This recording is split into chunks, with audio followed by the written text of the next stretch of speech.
Pessoal, então é o seguinte, vamos entrar agora num campo que é o campo das equações de diferenças, tá? Essas equações de diferenças e os sistemas no tempo discreto, elas vão modelar muito bem como que sistemas analógicos e digitais eles funcionam na análise de sinais. O nosso foco aqui, ele vai estar no seguinte, nós vamos primeiro estudar o que é um sistema, né, em tempo contínuo, tempo discreto, desculpa, para que a gente possa estudar as equações de diferenças e verificar como que elas operam. Perfeito? Então, a primeira parte do nosso estudo é verificar o que é realmente equações de diferenças e o que elas representam para a gente. Depois, a gente vai fazer uma analogia dessas equações para o estudo com transformada Z. Então vamos começar pelo seguinte. Vimos que somos capazes de resolver equações diferenciais via transformada de Laplace. Normalmente, esses sistemas são modelados de sistema funcionando em tempo contínuo. Então lembra que quando a gente tinha uma equação diferencial, lá no nosso tempo contínuo, então a gente tinha um sinal de entrada, esse sinal de entrada entrava no sistema, a gente modelava o sistema e a gente queria analisar o sinal de saída. Na maioria das vezes a gente analisa esse sinal de saída via função de transferência. A função de transferência ela é obtida pela transformada de Laplace. O que a gente vai fazer aqui é a mesma coisa, só que agora é com foco na transformada Z. Feito? Então, de fato, o comportamento do sistema e suas propriedades podem ser avaliadas a partir da sua representação transformada, ou seja, lá no domínio da frequência. Sem olharmos especificamente para as respostas no tempo, é isso que a gente espera. Vamos expandir agora essa ideia para sistemas discretos no tempo e seus modelos, os chamados equações de diferenças. Veremos que a transformada Z é semelhante à transformada de Laplace para tais sistemas, sendo uma representação transformada dos sistemas. A ideia básica do que vem a ser uma equação de diferença é que você entenda o seguinte, quando a gente tem análises em tempos discretos, basicamente o que a gente está fazendo é uma análise pontual dos valores de uma determinada função. Vou dar um exemplo, que é o exemplo mais, eu acho que tradicional que se tem para análise discreta. É o próprio computador. O computador, ele trabalha com processamento de dados, certo? Então ele pega uma quantidade de dados ou processa, armazena na memória e por aí vai. Vamos pegar o processo mais básico do computador, que é, por exemplo, analisar o número de informações que você passa para ele.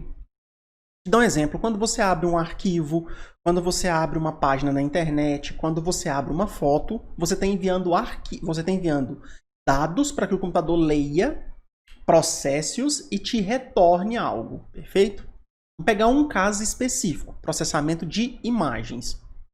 O que se sabe hoje? Sabe-se o seguinte, que cada processador ele demora um certo tempo para analisar uma determinada quantidade de dados. Então, se você tem uma imagem que ela tem N pixels, ou seja, quando você abre ela tem N pontos distribuídos na tela, seu processador vai demorar X de tempo para poder analisar esse número de pixels. Perfeito? O que acontece é o seguinte, se o seu pixel subir em uma unidade, tá? Por exemplo, você tinha 1000 pixels, vai para 1001 pixels. O que acontece é que o tempo ele vai subir, o tempo de processamento vai subir. Normalmente o tempo de processamento ele sobe segundo alguma lei. Uma das leis mais tradicionais que a gente tem é a lei linear. Então, quanto mais pixel você tem, mais tempo de processamento você tem, mais custo de processador você tem. Mas observa o seguinte, o pixel ele é discreto, porque você tem 1000, 1001, 1002, 1200, 1300 pixels. Você não tem 1000,5 pixel. Você não tem 99,5 pixels. O processador ele vai avaliar pixel a pixel. Perfeito? Então, conforme o tempo passe, tá, você pode se basear que o tempo de processamento ele é igual ao número que você já processou mais uma certa quantidade. Ou seja, basicamente, o que eu estou querendo dizer é o seguinte. Se a gente vem aqui, vamos colocar aqui, equações de diferenças. Tá? Então, no caso, suponha que o processador de um computador, ao analisar uma imagem com N pixels, gaste, vamos colocar aqui ó, um tempo T não, porque T normalmente a gente utiliza para tempo mesmo. Vamos colocar I, tá? Pode ser I de N segundos para processar essa imagem. Seja, quando eu falo processar, seja abrir ela na tela, abrir ela em algum programa, decodificar ela, ler ela como arquivo de texto, fazer alguma coisa com essa imagem, tá? Beleza.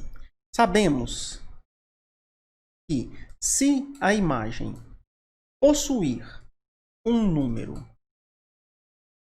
maior de pixels, então o tempo de processamento normalmente será dado pelo tempo anterior mais um valor fixo de tempo. Como assim? O que eu quero dizer é o seguinte. Por exemplo,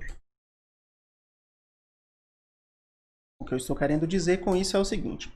Suponha que a sua imagem passe a ter n mais 1 pixels. Logo, seu tempo de processamento será dado por... O que eu quero dizer? O tempo de processamento para n mais 1 pixels, ele vai ser dado pelo tempo de processamento de n pixels, porque é o que você tem, já é o tempo básico, mais algum valor que você tenha, f de n. Uma função qualquer em relação ao número de pixels que você tem. Essa é a definição. Então, como eu falei, normalmente o caso mais clássico que a gente tem é quando a gente tem essa função linearmente dependente. Então, por exemplo, você tem ela aqui, ó, mais algum valor, tipo um n mais b, tá? Exemplo. Como exemplo, você poderia ter essa mesma expressão, mas colocando aqui o seguinte, ó, 10n. O que eu quero te dizer? É que o tempo de processamento a cada pixel aumenta em 10 segundos, conforme o número de pixels, perfeito? Então, essa é a ideia básica, tá? Isso seria, aqui ó, é uma equação de diferenças, tá? Por que é uma equação de diferenças? Ela não é em tempo contínuo, porque é pontual, é para n igual a 1, a 2, a 3, a 0 e por aí vai, tá? Então é um tempo fixo, um tempo contínuo, tá? Normalmente a ideia é que nesses cenários assim, o tempo de processamento para o zero ele é te dado. Tá? Então normalmente você tem que, por exemplo, normalmente nesses casos conhecemos o valor de... Não, o valor da equação para n igual a zero. O que seria equivalente a lá na equação diferencial você conhecer a condição inicial. Perfeito? Então, por exemplo, se eu te falo que o tempo de processamento de um sinal ou de uma foto no tempo zero é igual a, por exemplo, sei lá, 4 segundos, tá? Outra forma de representar isso aqui, a gente já vai levar isso para a sequência, seria i de 0 igual a 4, tá? E aí, a partir daí, você consegue as próximas. Então, por exemplo, ó, i de 1. Quem que é i de 1? É o i. Para aqui ser 1, o n tem que ser 0, tá? Então, seria o i de 0 mais 10 vezes 0, por exemplo, tá? O que daria que o i de 1 também é 4. Perfeito? Aí, quem que vai ser o i de 2? Aí, o i de 2 seria você fazer i de 1 mais 10 vezes 1, perfeito? Ou seja, você teria que o i de 2, ele i de 1 é 4, mais 10, então já seria 14 segundos, perfeito? E assim sucessivamente. Você consegue, então, descobrir a partir de agora qual é o tempo de processamento para qualquer quantidade de sinal que você tem. Então, aqui agora, no caso, o i de 3. Então, aqui vai ser 14 mais 20, 34. Então, observa que aqui, ó, você acabou de formar uma sequência, perfeito? Então, você acabou de formar uma sequência de sinais. Podemos ver que acabamos de formar uma sequência de sinais. Ou seja, nesse nosso exemplo aqui hipotético de análise, nós temos a sequência I de K, onde ela é dada por... Aí você pode colocar os valores, ó, 4, 4, 14, 34 e assim sucessivamente. E como lei dela, né? Aí a lei dela a gente ainda vai querer descobrir. É isso que é o ponto crucial da nossa análise com transformada Z. Quem é a sequência em K? Porque aqui você tem os valores e aqui você tem a lei que rege essa sequência. Mas quem que vai ser a sequência mesmo? Como que é a lei da sequência? É isso que a gente vai querer descobrir com transformada Z. Perfeito? E, gente, o processador ele funciona assim, tá? Então ele recebe sinal, normalmente ele espera um pouco, ele dá um delay nesse sinal para acumular mais informação e depois começar a ter sinal de saída, tá? Outros exemplos, por exemplo, existem alguns sensores para medir, por exemplo, temperatura, índice pluviométrico, índice de radioatividade em algumas coisas. E o que acontece? Esses sensores eles ficam captando valores e vão informando uma máquina, vão enchendo um processador com esses sinais. Perfeito? Geladeira tem um sensor de temperatura da geladeira também. E o que acontece é que a própria geladeira, no caso da geladeira, ela tem um próprio sensor que controla a temperatura interna dela, para não deixar isso estourar. Normalmente isso é formado em média, então tipo assim, esse sensor capta a temperatura em um certo número de vezes dentro de um determinado intervalo, e a temperatura média é que é a temperatura que você tem. Então, até você obter a temperatura média, você tem que ir contando os tempos, contou, analisou essa contagem, então você tem que esperar até chegar, por exemplo, vamos supor que você pegue 5 medidas. Você tem que esperar, você tem que aguardar os sinais de 5 medidas, para depois juntar os 5 e ter um sinal de saída, para o controlador da geladeira determinar se ela abaixa ou aumenta o fluxo de ar gelado na geladeira, para deixar ela com a temperatura uniforme. Então, é nesses cenários que a gente vai analisar as equações de diferença. Então, o que modela controle, sistemas eletrônicos e por aí vai, são as equações de diferenças, tá? E os processadores, quanto mais rápidos, mais informação consegue processar, mais sinal ele consegue analisar. Tranquilo? Então é isso que a gente vai fazer agora. Equações de diferenças. Um dos primeiros problemas envolvendo equações de diferenças foi proposto por Leonardo de Pisa, famoso Fibonacci, em 1202. A questão em si era simples, era o seguinte: quantos pares de coelhos serão produzidos num ano, começando com um só par, se em cada mês, cada par gera um novo par que se torna produtivo a partir do segundo mês de vida? Essa foi a questão que ele propôs em 1202, tá? E ela foi a primeira questão que pôde ser associada ao termo equações de diferenças. É simples. Quantos pares de coelhos são produzidos em um ano, 12 meses, começando com um só par no primeiro mês, se em cada mês a partir daí, cada par gera um novo par, e esse novo par se torna produtivo a partir do segundo mês de vida. Essa era a questão dele. Então, o modelo que ele propôs foi o seguinte: no primeiro mês de vida, você tem um par de coelhos, que ainda não reproduziu. No segundo mês, você também só vai ter esse par, porque ó, ele se torna produtivo a partir do segundo mês de vida. Perfeito? Agora, foi lá para o segundo mês, o que aconteceu? No segundo mês, esse par ele já vai gerar outro. Então agora, no segundo mês, você tem 2 pares de coelho. Quando for lá para o terceiro mês, o que acontece? Você tinha um par de coelho que pode reproduzir e um que ainda não pode reproduzir. Então, esse aqui reproduz de novo e esse não. Então, agora você vai ter 3. Beleza? No próximo mês, o que acontece? Agora você tem 2 que podem reproduzir e um que não pode. Então, esses 2 reproduzem. Então, você vai ter 3 mais 2, ou seja, 5 agora. Quando você tinha 5, agora o que acontece? Os 3 anteriores podem se reproduzir, só 2 que não podem. Então, esses 3 reproduzem. Então, agora, ao invés de 5, você tem 8. E se você reparar, a sequência de Fibonacci ela é criada assim. A cada novo termo, ele é a soma dos 2 anteriores. Então, essa é a ideia. Tá? Então, ó, a primeira equação de diferenças que se tem notada na história é a famosa sequência de Fibonacci. Uma das sequências mais famosas que a gente tem, tá? Então, ó, em questão de lei para ela, né, XK, se a gente fosse escrever, ela é 1, 1, 2, 3, 5, 8, 13, 21.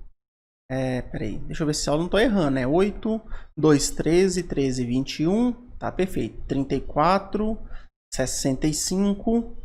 Aí ele queria em um ano, então você vai até 12, né? Então, primeiro, segundo, terceiro, quarto, quinto, sexto, sétimo, oitavo, nono, décimo, décimo primeiro, então agora 99. E aí agora o décimo segundo é 99 mais 65, então você vai ter 4, vai 1, 10, 16, 164. Então, ao final de um ano, você esperaria ter 164 pares de coelhos, obviamente, se nenhum deles tiver morrido. Só que isso daqui pode continuar indefinidamente, perfeito? E essa sequência, ela é uma sequência de diferença. Sabe por que que ela é? Porque se você reparar bem, a partir do K maior ou igual a 2, você pode escrever que qualquer xk, tá? Ele é igual ao xk menos 1 mais o xk menos 2. Então, para qualquer tempo, a partir do segundo, tá? A partir do segundo, não, a partir do terceiro, na verdade, maior que 2. Então, maior ou igual a 3, né? Para ser melhor. Não, mentira. Se você começar no 0, né? Esse aqui é 0, 1, 2, você pode colocar, não tem problema. Então, para qualquer k maior ou igual a 2, você tem que xk é a soma dos dois anteriores. Então, começa com o primeiro sendo 1, o segundo sendo 1. A partir daí, os próximos são a soma dos dois anteriores. Então, essa é a sequência de Fibonacci, perfeito? Só um detalhe, observa quando ela foi proposta, 1202. Somente em 1843, Jacques Binet provou que existe uma lei para a sequência de Fibonacci, existe. Ou seja, uma lei que vai dar termo a termo só com o valor de K, qual é o termo da sequência. Essa lei é isso que está aparecendo aqui para vocês. Ó. 1 sobre raiz de 5, que multiplica 1 mais raiz de 5 sobre 2 elevado a K mais 1, menos 1 menos raiz de 5 sobre 2 elevado a K mais 1.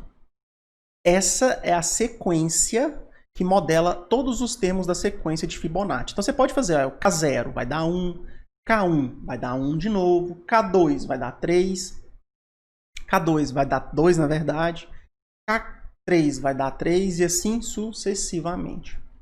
Perfeito? Então você vai montando toda a sequência só mudando o K aqui. Ó. A gente vai mostrar mais para frente por que que a sequência de Fibonacci tem essa lei. Mas se vocês já observarem, ó, é dessa forma que está o sinal para a gente normalmente.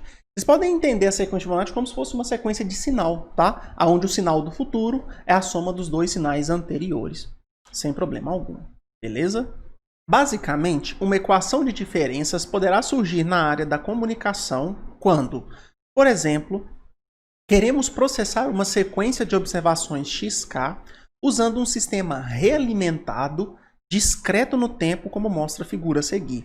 Gente, esse daqui vai ser, eu acho que a primeira vez, eu não sei se é, mas que talvez eu mostre para vocês na disciplina um sistema que é um sistema analógico, um sistema que vocês trabalham lá em laboratório. É esse sisteminha que está aqui. Ó.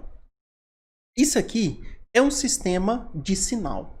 Como é que ele funciona? É o seguinte, existe um sinal de entrada aqui, x de k, e existe aqui um sinal de saída. Perfeito? O que se faz aqui no meio é algo que modela o sinal. Vamos dar um exemplo. Se você só tivesse um amplificador de sinal, só um amplificador, isso daqui tudo seria só um multiplicador. Ele pega o valor do sinal, amplifica e sai o sinal lá na frente. Perfeito? Agora o que acontece é o seguinte. Isso que está aqui, ó, ele vai modelar o que vocês vão ver mais para frente, os chamados filtros. Filtro passa baixo e filtro passa alto. Esse daqui é o filtro mais básico que existe, tá? Ou ele vai eliminar baixas frequências, ou ele vai eliminar altas frequências. Para que você vai utilizar isso? Depende do que o seu componente elétrico está fazendo, do que o seu componente eletrônico está fazendo. Mas esse aqui talvez seja o componente mais simples que a gente tenha, tá? O que faz esse componente ser um filtro passa baixo com um filtro passa alto é o valor desse alfa que está aqui, ó, tá? Se o alfa for positivo, o filtro passa baixo, elimina frequências baixas. Se o alfa for negativo, filtro passa alta, elimina frequências altas. Perfeito? Tá. Normalmente compressores, tá, de música, eles fazem isso, tá? Quando você grava uma música, você vai lá e sapeca um compressor nele para eliminar as frequências altas e baixas. Então é basicamente isso que ele faz, tá? Mas como é que ele faz isso? Ele faz da seguinte forma: entra o sinal. Esse sinal entra e ele já é modificado pelo sinal que saiu antes. Preste atenção, porque tá vendo que tem um ramo aqui, ó, que ele tá ligando aqui dentro desse somatório, e ele está vindo do sinal de saída. Esse sinal de saída aqui, ó, como que ele é dado? Ele é o sinal que veio de entrada segurado uma unidade no tempo. Esse Dzinho aqui é um delay unitário. Então, o sinal que entra aqui, você espera ele um tempo para depois ele sair. Por que você tem que esperar um tempo? Porque ele vai ser realimentado. Perfeito? Então, o sinal que sai aqui, ele passa por uma amplificação, entra de novo no sistema, soma com mais um sinal de entrada e depois entra no delay de novo. Perfeito? Aí lá no delay esse sinal ele segura mais um pouco e continua esse processo. É óbvio que só olhando para o desenho e só vendo eu falar, talvez vocês não vão ver isso aqui como um filtro passa baixo ou filtro passa alto. Mas quando vocês forem para o osciloscópio, vocês vão ver isso daqui funcionando na prática. Vocês vão ver como se vocês montarem um sistema dessa forma, ele funciona como um filtro passa baixo ou um filtro passa alto. Perfeito? Essa é a ideia. Então, ó, em um tempo K, o sinal XK entra no sistema. Ele entra aqui somando. Após uma realimentação do sinal no operador soma S, o sinal avança para o bloco D. Em D, temos um bloco de delay, atraso de sinal. Ou seja, ele segura o sinal de entrada até o tempo avançar mais uma unidade. Para cá, mais um. Nesse instante, o sinal de entrada é passado sem alteração e se torna a saída, YK mais 1. O que eu estou querendo dizer é o seguinte, ó, YK mais 1, que é no próximo tempo, ele tem exatamente o valor RK. Você aguenta um pouquinho para o próximo tempo você ter. E conforme o tempo passa, vocês vão ver que esse sinal vai acumulando. Então tem como você vendo a frequência, aí você elimina essa frequência. No mesmo instante onde você está segurando o sinal para poder passar ele no próximo tempo, o sinal é realimentado no ponto S, passando por um bloco de escala, exemplo Glatia, amplificação de amplitude alfa. Este processo é instantâneo e, em S, o sinal realimentado é subtraído do próximo sinal de entrada, XK mais 1. E novamente ele entra em D. O processo é repetido a cada passo de tempo. Essa é a ideia. Feito? Vamos lá então o seguinte. O que a gente vai fazer? Isso daqui então é a explicação do como que o sistema funciona. O que a gente vai fazer agora? Vamos abrir isso daí em uma equação de diferença. Vamos ver isso aí funcionando em questão de sinal. Como? A gente vai modelar isso daqui matematicamente. Fazendo uma simples análise de sinal. Vamos lá. Para analisarmos o sistema, temos que RK, esse sinal que está aqui, ó, denota o sinal de entrada em D, no delay. Perfeito? Portanto, após o atraso unitário, teremos o seguinte: atrasou o sinal, o que vai sair é só no próximo tempo. Então, só no YK mais 1 é que você tem RK. Então, eu poderia escrever isso daqui. Y de K mais 1 é igual a RK. Ou outra forma que eu poderia fazer deixa eu colocar aqui, ó, exemplo, sistema realimentado, filtro passa baixo ou filtro passa alto, perfeito?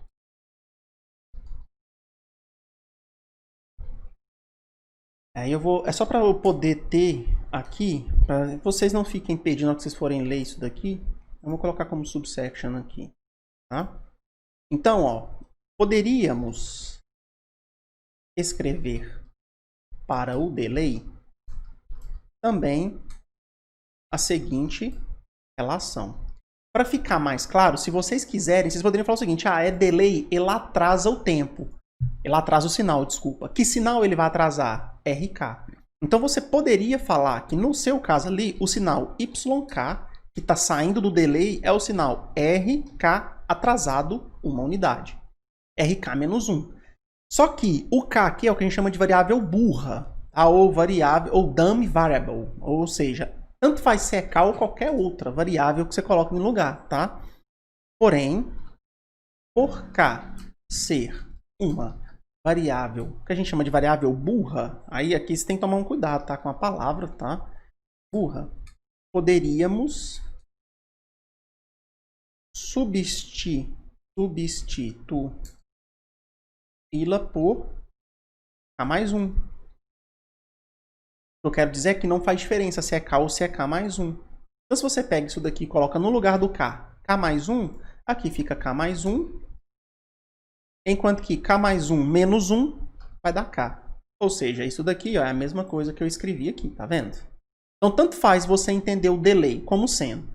Ele segura RK para só soltar RK lá no YK mais 1, ou você pode entender ele como sendo o YK segurando o sinal RK. Então, RK menos 1. Fica a seu critério.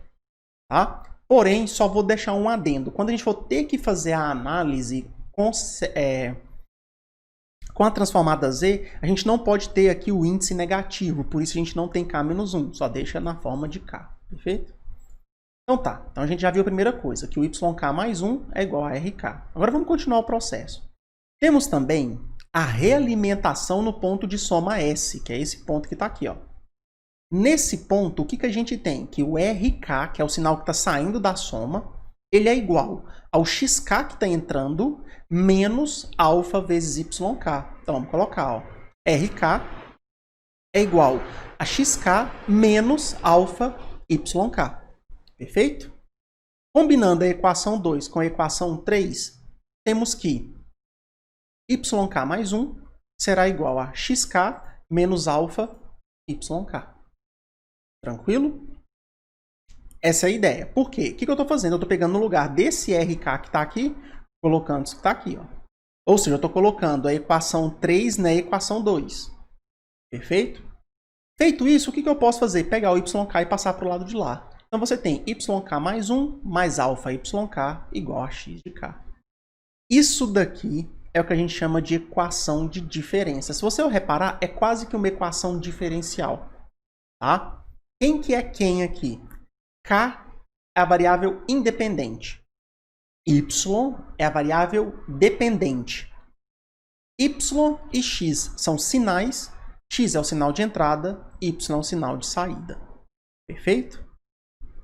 A equação 4 é um exemplo de uma equação de diferença de primeira ordem. Por que ela é uma equação de primeira ordem? Porque aqui você tem K mais 1. Se você tivesse K mais 2, segunda ordem. K mais 3, terceira ordem. Como se fosse equação diferencial e suas derivadas, tá? Que relaciona termos consecutivos da sequência YK, variável dependente em relação a K, com a sequência de entrada XK. Tranquilo? A solução da equação 4 é uma expressão geral para a sequência Y de K, que dependerá apenas de K, da sequência XK e, nesse caso, de alfa. Perfeito?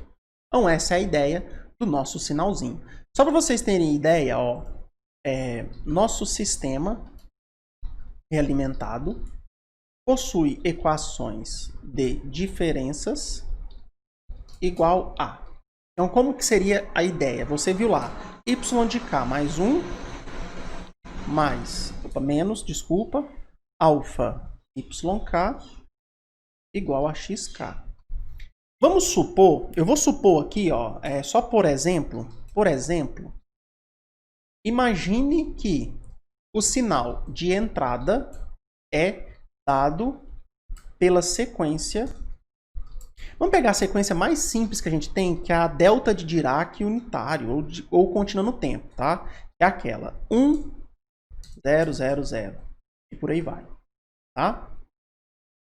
Vamos supor um filtro passa baixo nesse sinal. vamos utilizar aqui um alfa igual a 0,5, tá? Então, utilizando um alfa igual a 0,5, teremos que... Então, o que a gente vai ter? Vamos fazer aqui o seguinte, ó. Essa aqui é a nossa relação. O que eu estou te falando? Que isso daqui você conhece, é isso que está aqui. Isso daqui você conhece, pois é 0,5. Então, você já pode até substituir aqui, ó. O que eu quero é saber qual é o sinal de saída. Quem é o sinal de saída? Então, o que a gente teria que fazer? Começar a variar o K de 0 até o que a gente conseguir, beleza? Então, ó, vamos considerar que y de 0, que é o primeiro valor do sinal de saída, seja 0. Por quê? Como você tem que esperar em um delay, tá? Você ainda não conhece o primeiro valor, então ela é 0. Ou seja, vamos supor que o seu processador não tem sinal nenhum, não tinha ruído nenhum, é 0. Tá? Então, teremos. O que a gente vai fazer então? A gente vai começar a brincar com o K. Fazendo K igual a 0, o que você vai ter? Y1 menos 0,5 vezes y de 0 igual a x de 0. Disso daqui, o que você tira? Que o y1 vai ser igual a x de 0 é 1. Perfeito? De 0 é 1. Então, isso daqui vai passar para lá. Então, você vai ter menos meio vezes 0. Perfeito? Então, isso aqui vai dar 1. Tranquilo? Ó, menos meio vezes y de 0. Tá? Y de 0 eu supus que é 0. Então, isso aqui dá 0 e x0 é 1. Perfeito. Agora, você faz o k igual a 1. Com o k igual a 1, você vai achar quem? O y2. Vai fazer menos 0,5 vezes y1 igual a x1. Só que o que você sabe? x1 é 0 e o y1 é 1. Perfeito? Então vai ser 1 vezes menos meio. Então tá lá, ó. y2 é igual a mais 0,5. Perfeito? Agora você vai ter k igual a 3. Então você vai ter... k igual a 2 no caso, né? Menos 0,5, que multiplica y2 igual a x2. Novamente, o que você tem? x2 é 0, só que agora y2 é 0,5. Vezes 0,5, 0,25. Então, y3 é igual a 0,25.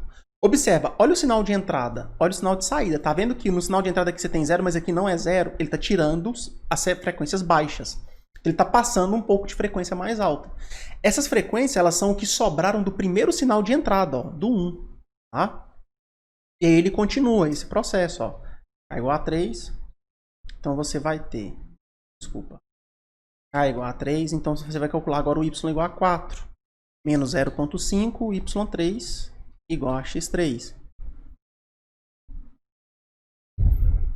De novo, você tem que x3 vale 0. Tá? E o y3 agora vale 0,25. Então, você tem que o y4 é igual a 0,165. Não, peraí. 125. 125. Perfeito? Continua o processo. Tá? Eu acho que aqui não é muito difícil vocês tentarem interpretar que sequência é essa daqui, não. Tá? Mas eu vou deixar para que vocês tentem, tá? Interpretar qual que é a lei dessa sequência aqui, ó. Tá? Para K genérico, quem que seria o y de K? Tá? Tentem aí. Depois, se vocês conseguirem, me avisem, tá? Na próxima aula me fala. Quanto que deu aqui, quem é o y de K? Sem fazer transformada, tá? Sem aplicar nada. Direto, só analisando esses termos aqui. Vê se você consegue. Feito? Então, essa seria a ideia do que seria a nossa equação de diferença. Então, de novo, uma equação de diferenças, ela tem a variável dependente, que no caso é o y, e o x. A variável independente, que no caso é o k. Tá? O x de k é o sinal de entrada e o y de k é o sinal de saída. Perfeito? Aqui, ó, ele pede para a gente fazer mais um último exemplo, que é o exemplo 2. Que é, encontre a equação de diferenças que modela o sistema apresentado na figura a seguir. Temos que xk é o sinal de entrada, ele está aqui. Yk é o sinal de saída, yk está aqui. Perfeito? D é um bloco de atraso unitário do sinal, então você tem um atraso unitário aqui, outro atraso unitário aqui. E por fim, A e B são amplitudes de ganho na realimentação. Então é como se aqui eu tivesse um filtro passa baixo ou passa alto, e o resultado desse filtro entra em outro filtro passa baixo ou passa alto. Tá? E aí só depois eu tenho o resultado final. Então vamos tentar modelar esse sisteminha que está aqui. Como é que a gente vai modelar esse sisteminha? Não é tão difícil. Você tem que analisar a cada bloco o que representa cada sinal. Perfeito? Não tem uma regra, uma ordem geral. Você pode começar do bloco que você quiser. Perfeito? Mas o que você tem que entender é o que cada termo faz. Então, esse bloco aqui, ele atrasa o sinal VK. Perfeito? Esse bloco aqui atrasa o sinal RK. E o sinal RK, ele é a soma ou subtração do sinal de entrada XK com outras realimentações dos sinais. Perfeito? Então, vamos tentar escrever isso aqui. Então, é exemplo 2. Então, para esse exemplo 2, vamos colocar aqui uma subsection. Temos um sistema formado por um bloco de soma e 2 blocos de delay unitário. Perfeito? Então tá. Vamos começar com os blocos de delay unitário. Então, vamos começar com os blocos de delay unitário. Dessa forma, do segundo bloco, temos que... Vamos lá para o segundo bloco de delay unitário, que é esse bloco que está aqui. Dele, a gente tem um sinal de saída, que é o YK. Como ele está saindo de um delay, a gente sabe que ele sai depois desse sinal ter sido segurado por um instante de tempo. Então, o que você sabe? Ou o Y de K é VK menos 1, ou YK mais 1 é VK. Vamos escolher essa segunda opção. Tá? Então, o que a gente tem? Que o YK mais 1 é igual a VK. Mas lembrem-se, isso aqui é a mesma coisa aqui. YK igual a VK menos 1. Tá? Tanto faz. Então, o que eu estou querendo te dizer aqui é o seguinte, ó, esse bloco aqui ele vai segurar o sinal até a próxima unidade de tempo ser avaliada. Tranquilo? Beleza. Vamos agora para o segundo bloco de delay. Partindo para o segundo bloco de delay, temos que, no segundo bloco de delay, é esse que está aqui, o sinal que é segurado agora é RK. Então, o que a gente tem aqui? VK mais 1 vai ser igual a RK. Vamos escrever isso aqui. Então, a gente tem que VK mais 1 é igual a RK. Tranquilo? Por fim, indo ao bloco de soma, temos que... Agora, o bloco de soma ele costuma ser sempre o mais fácil. Ó. Esse aqui é o bloco de soma. Então, o que você tem? RK é o sinal de saída do bloco. E toda seta que entra no bloco é sinal de entrada. Então, o que eu estou querendo dizer é o seguinte. RK é igual a XK, porque está somando, mais BYK. Olha o sinal que está entrando aqui em B, ó, é YK. Menos, olha o sinal de menos aqui, A vezes VK. Tranquilo? Então, é isso que a gente tem. Ó. Então, o que a gente vai ter? RK é igual a XK menos AVK mais BYK. Tranquilo? Então, é esse o sinal que sai do bloco de soma. Agora, o nosso intuito com a análise é analisar o sinal de saída com o sinal de entrada. A gente não quer saber muito bem o que acontece no meio. Apesar de que em eletrônica e em PDS você realmente modela o meio para chegar na saída que você quer. Mas aqui no nosso foco não. Vamos encontrar a saída de acordo com o que se tem no meio. Ou seja, nosso foco deverá ser encontrar uma relação do sinal de saída com o sinal de entrada. Ou seja, uma equação de diferenças entre somente x de k. Vocês estão observando que eu não estou colocando aqui em forma de sequência? Aqui na equação, você não precisa colocar não, tá? Em forma de sequência. Não precisa. Agora aqui eu vou colocar, porque aí eu já estou falando do sinal, tá? E YK. Dessa forma, passamos as seguintes álgebras. Gente, não é difícil, tá? É só você ter aqui um cuidado, tá? O que a gente pode fazer? Primeira coisa. Nesse primeiro termo que eu tenho aqui, ó, tá? Eu posso simplesmente fazer o seguinte, no lugar do K, colocar K mais 1. Por que eu vou fazer isso? Porque ao colocar no lugar do K simplesmente K mais 1, eu vou ter que Y, K mais 2, vai ser igual a VK mais 1. Só que aí VK mais 1, eu sei que é RK.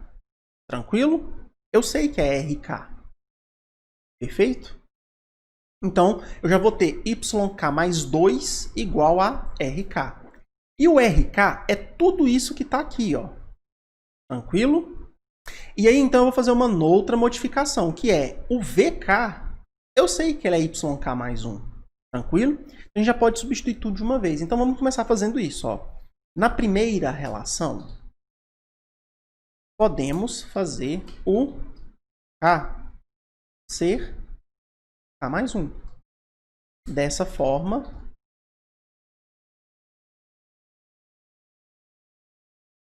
obtemos. Então, ó, vou pegar a primeira expressão e vou colocar no lugar do K, K mais 1. Aí vai ficar mais 1, mais 2. E do lado de cá, VK mais 1. Perfeito? Dessa forma, a partir da segunda e terceiras relações, teremos que... Então, ó, pega essa mesma relação que você obteve aqui em cima. Agora, vamos analisar. Quem que é a segunda relação? VK mais 1. VK mais 1 é RK. Então, esse VK mais 1 aqui eu posso colocar RK. Vamos fazer por partes aqui, né? Então, VK mais 1. Então, isso daqui vai virar YK mais 2 igual a RK. Por quê? VK mais 1 é RK. Agora, a partir da terceira relação, que é essa que está aqui, ó, o que a gente tem? Isso daqui vai virar o seguinte. Isso daqui, ó. O RK é XK menos AVK BYK. Só que eu sei que da primeira relação, quem que é VK é YK mais 1. Então isso daqui, ó, eu ainda poderia reescrever no lugar do VK por YK mais 1.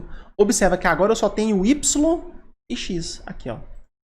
Reagrupando isso daqui, então, ó, reordenando a equação anterior, temos que você pega essa equação que está aqui, coloca ela aqui e troca. Ó, paga isso daqui, passa para lá, então vem com o sinal de mais, pega isso que está de cá, passa para cá com o sinal de menos. Observa, ó, do lado esquerdo você só tem YK, do lado direito você só tem X de K. Tranquilo? Essa daqui é uma equação de diferenças. Temos então, portanto, encontramos uma equação de diferenças de segunda ordem, onde K é a variável independente, porque K pode ser o valor que você quiser, Y e X são as variáveis dependentes, e X, aqui a gente já tem que colocar em forma de sinal, né? X de K é o sinal de entrada e Y de K é o sinal de saída. Ou seja, então você tem aqui, nesse conjunto de filtro passa baixo e passa alto composto, um sinal de entrada XK, ele passa por toda a modificação que o filtro de sinal pode fazer para resultar somente num único sinal de saída YK. O sinal de saída em relação ao sinal de entrada é dado por essa equação de diferença. Então, se a gente sabe quem é o sinal de entrada, quem são os valores de A e de B, a gente sabe quem são os valores de Y a partir do segundo tempo, porque nós temos dois delays aqui, tá? 2 delays unitários. Então, a gente só vai começar a ter sinal a partir do Y igual a 2. Então, a gente pode supor que no Y igual a 0, os dois sinais, no Y1 e no Y0, os dois sinais são 0. Perfeito? Então, essa é a ideia que a gente tem. Então, na próxima aula, o que a gente vai fazer? Vai aprender a resolver isso daqui, ó. A gente vai aprender agora a achar uma relação, tá, para saída. Então, a depender da entrada, a gente vai encontrar agora quem que é o y de k, para que a gente possa analisar o sinal de saída. Tranquilo? Então, gente, ó, a nossa aula era isso, perfeito? Espero que vocês deem uma lida boa nisso daqui antes da próxima aula, tá? E espero ter passado para vocês, dentro da complexidade que é esse tema, tá? Ele de uma forma bacana para vocês. Não deixem de ler os complementos, tá? Os livros, porque eles explicam bem mais coisas sobre as equações de diferenças. É isso daí, gente. Então, até a próxima aula.